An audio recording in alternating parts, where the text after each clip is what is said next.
Welcome back to 738. In this module video, we're going to take a look at students with visual impairments, including students with blindness. Now again, this is pretty similar to hearing impairments in terms of the takeaways that I want you to take away from this video, and that's being able to identify the types of visual impairments, kind of the limitations of those impairments, and then really looking at specially designed instruction, supplementary aids and services for these students. We'll take a look at some very specific things for students with visual impairments in terms of daily living skills, orientation, training, and mobility, and look at some accommodations including assistive technology for these students. When we look at defining what a visual impairment is, there's a legal definition, and that's based on your acuity and your field of vision. So 20/20 is your general vision. And then you've got your field of vision, so how far out you can see within your vision. The IDA has three definitions they look at. They look at low vision, functionally blind, and totally blind. Typically the students that we're working with in schools fall underneath that functionally blind when they're identified with a vision impairment. Some of the characteristics that we need to be aware of with students with vision impairments, and this is similar to our students with deafness, is this concept of incidental learning. So the way our sighted students learn about their environment is really natural, right? Through seeing and observing things that are happening, interacting with curriculum that they can see, those kinds of things. And if we have that lack of incidental learning, or we have a delay in incidental learning, that can impact all kinds of things from our motor development to our cognitive skills and in particular our social skills. So oftentimes we see these students have kind of limitations in the variety of experiences that they've been exposed to because of their vision impairment, or limitations in their ability to get around. So if they have a vision impairment that is significant enough that it's a challenge for them to walk without assistance, that is a limitation that can impact their learning, also impacts how they interact with their environment. When we look at determining the causes of vision impairments, there's really two different ways we look at this. One is it's occurring at birth, so it's a congenital vision impairment, or it occurs before any type of vision memories have been established within the brain. And then we have a vision impairment that occurs after a person's been born with normal vision and then acquires a vision loss over time. When we determine the presence of a vision impairment, there's really two ways that we do this. The first is through a functional vision assessment, so evaluating the student's vision, evaluating their field of vision and their acuity. And then this provides us some really good concrete information about the kinds of assistance that the student needs within their IEP, especially in terms of related services and specially designed instruction. And then it also allows us to determine the appropriate learning medium. This is critical. If the student has a significant enough vision impairment, we may look at providing learning opportunities through an alternative form like Braille or audio tapes or audio books, and having access to technology. But that assessment, that functional visual assessment, really is going to drive how the IEP team identifies those needed accommodations. When we look specifically at specially designed instruction for students with vision impairments, there's an important page I want to point out to you in the text on page 324, and it's really looking at expanded core curriculum.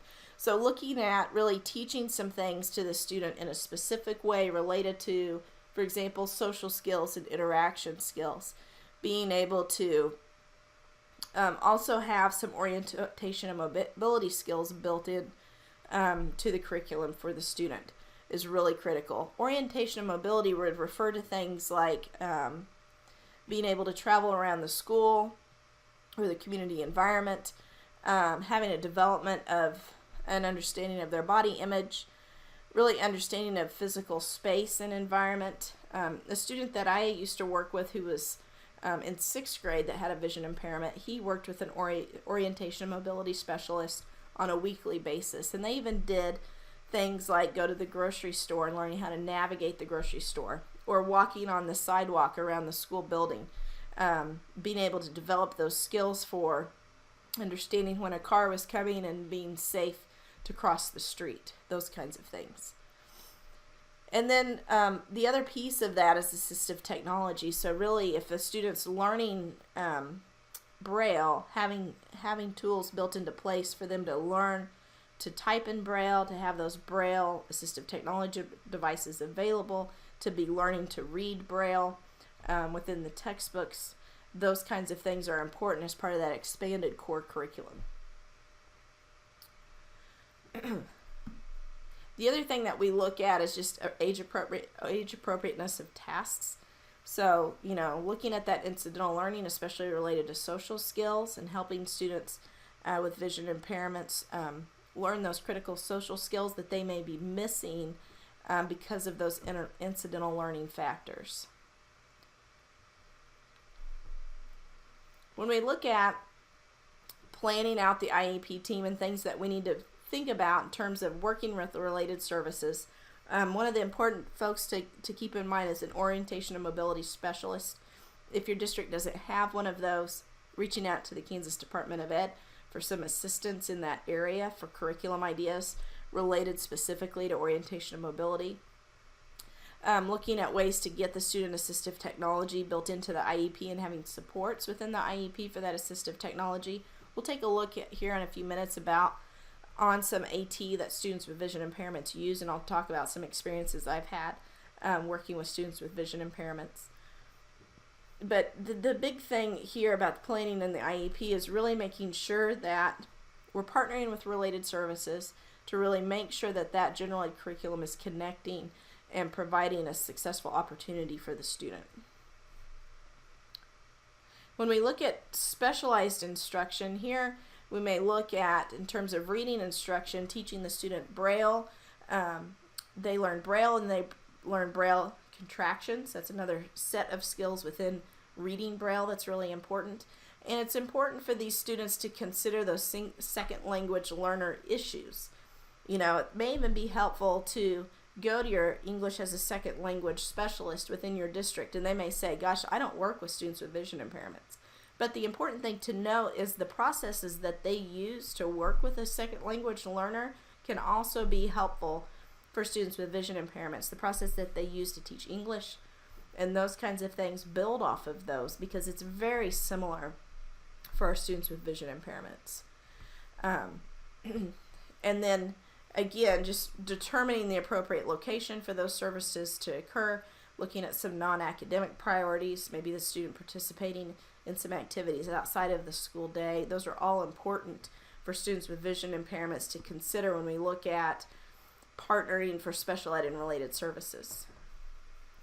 When we look at supplementary aids and services, this is going to be one of the biggest parts of an IEP for a student with vision impairment, especially if they are using Braille as their primary medium of learning.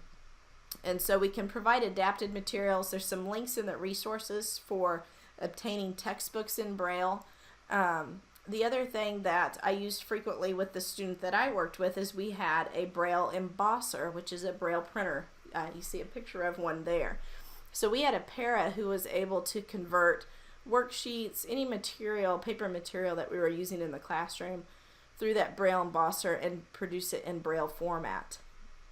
The other thing that our student used is a Braille computer, which is what you see here. It has a refreshable Braille, which is the black that you see on the screen. That refreshes depending on what file the student is looking at. It almost functions as a computer without a screen, but having that refreshable Braille functions as the screen.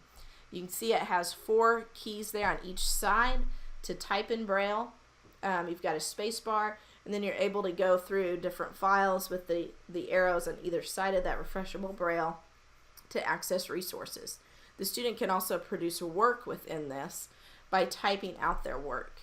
The student that I worked with that had a vision impairment, he used a device very similar to this. He was very adept at typing his assignments on this, accessing curriculum resources on this tool.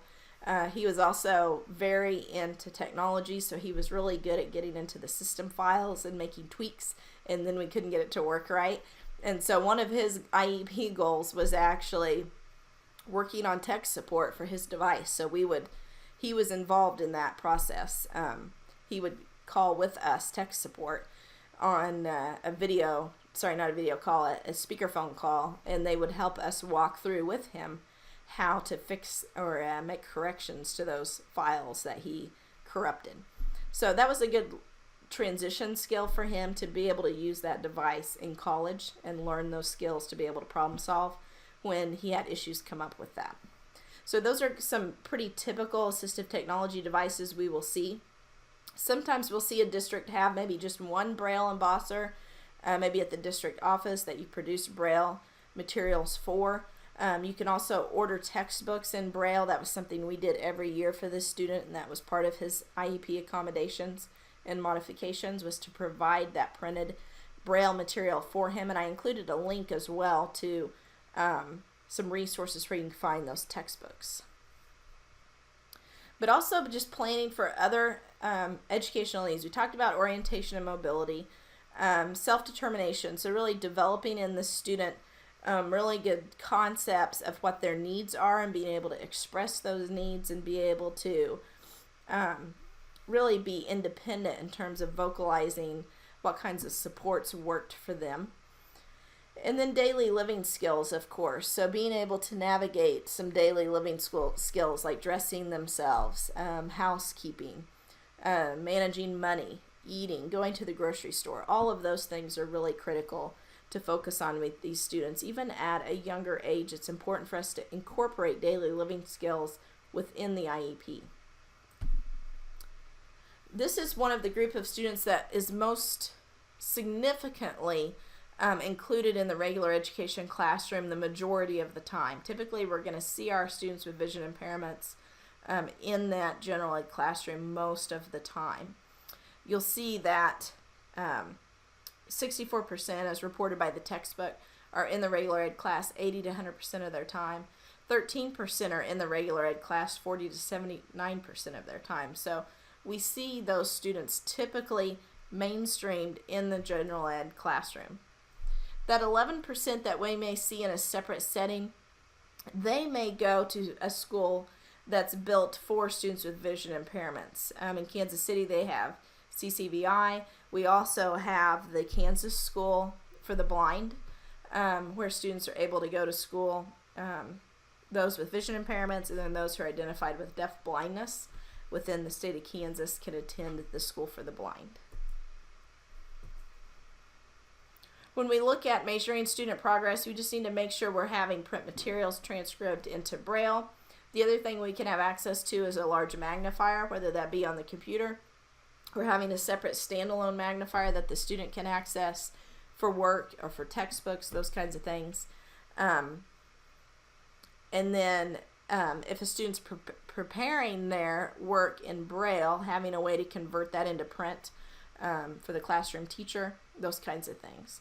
So, of all the students that we've talked about, students with vision impairments and students with physical disabilities are probably going to have the most in terms of equipment needs, but particularly our students with vision impairments. If they require a Braille embosser, if they require magnifiers, some kind of Braille device to produce work, all of those things are equipment needs that these students are going to have.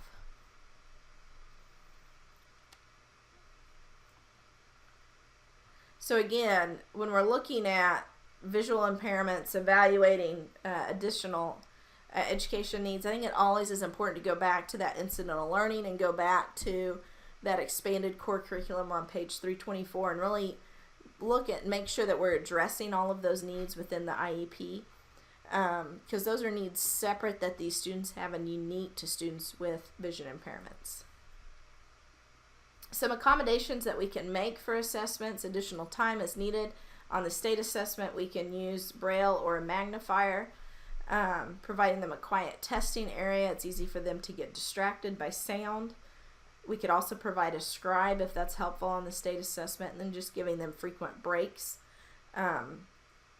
is important when we're looking at accommodations. So I've included some resources within the module just in terms of accessing Braille text. The other thing I wanted to point out to you was a resource called Epic Books. This is a digital library, but they have audiobooks of a lot of really popular books. You can see here some of the audiobooks they have for younger kids, like Pete the Cat, Giraffes Can't Dance, Clifford, Goosebumps. They have lots of popular audiobooks. This is a good resource to use for students. And it's free for elementary school teachers and librarians, so I encourage you to take a look at that resource for them. The other thing that I wanted to point out is Bookshare, which is another really good resource. Let me plug this in here so I can show it to you. Apologize for not having that up quickly. Bookshare is also another free resource for educators or for students who qualify with a vision impairment, but it allows them to obtain ebooks that can then be used in a variety of different apps that will read it to them. Also would allow you to print them in Braille, depending on what the student's needs are. But this is a really good resource that I would encourage you to take a look at for your students who have vision impairments. Because again, it's free for qualifying students or schools for them to use and access those books. Lots of titles that we could use in the classroom for our students who need accommodations and modifications related to that. So again, this just briefly touches on vision impairments. I want you to really closely look at the chapter. It talks about reading instruction within Braille, which is a really important concept for us to have an understanding of. And then take a look at those chapter review questions. If you have specific questions about working with a student with a vision impairment, don't hesitate to reach out to me and ask those questions. I'm glad to be here as a resource related to that.